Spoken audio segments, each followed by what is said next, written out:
Hello बच्चों, चलिए प्रश्न पढ़ते हैं। व्यवरोधों x plus Y less than equal to 1, comma X greater than equal to 0, comma Y greater than equal to 0 के अंतर्गत z बराबर 3x प्लस वाई 4y का अधिकतमीकरण कीजिए।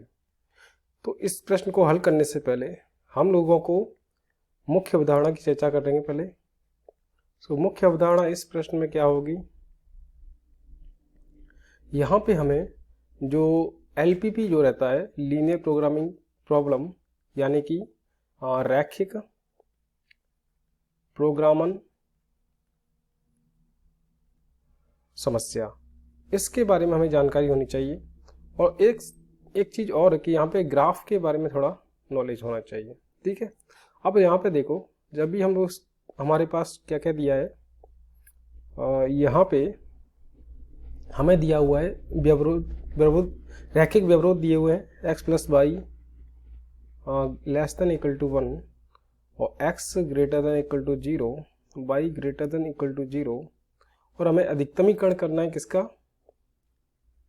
अधिकतमीकरण हमें करना है? किस फलन का?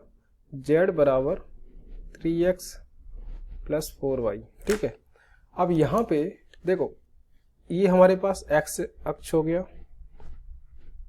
और ये हो गया y अक्ष। अब यहाँ पे हमें ये मूल बिंदु हो गया 0,0। ठीक है, अब जब हम लोग यहाँ पे देखो x greater than equal to 0, ये कौन सा समीकरण है? यानी कि x बराबर 0। x बराबर 0 कहाँ होता है? y अक्ष पे रहता है।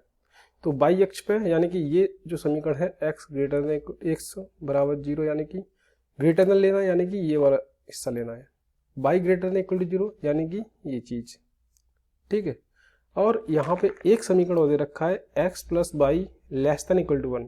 तो इसको हम लोग क्या करेंगे, नॉर्मल यानी कि साधारण जो समीकरण रहता है उसमें लिख लेंगे इसको, x प्लस वाई बराबर 1। अब इसका समीकरण इसमें निकालेंगे।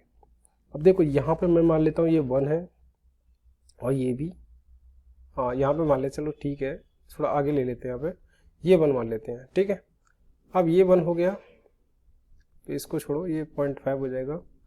तो यहाँ पे इसको 1 मान लेते हैं, तो ये 1 हो गया। तो यहाँ पे अगर मैं देखूं इस समीकरण को यहाँ पे इस ग्राफ में बनाऊंगा, तो यहाँ पे अगर मुझे y बराबर 0 मिल गया तो x बराबर कितना मिलेगा? 1, यानी कि y बराबर 0 और x बराबर 1, यानी कि 1,0 ये वाला बिंदु है।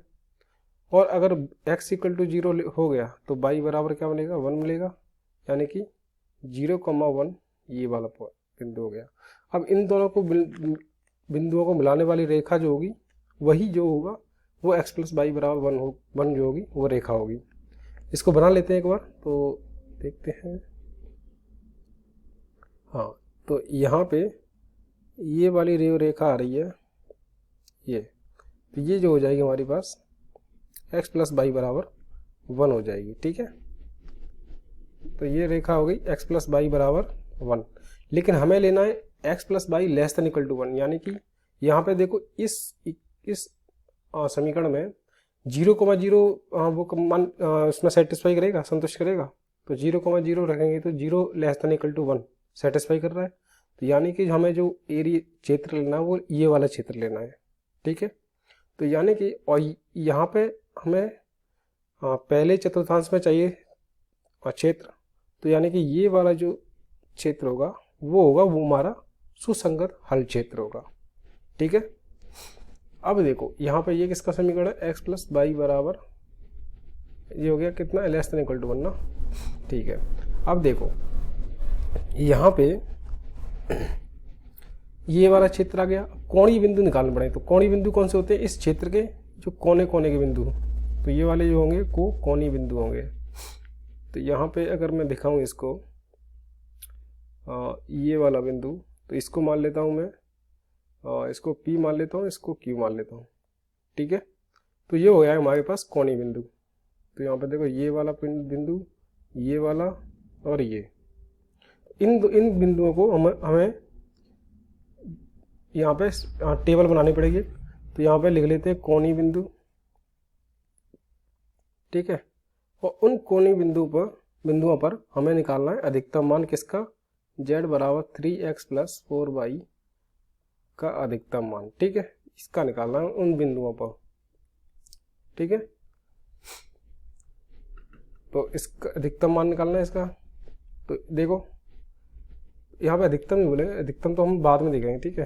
तो इसमें ले लेते हैं एक बार ओनली मान, ठीक है, अधिक का मान z बराबर 3x प्लस वाई का मान।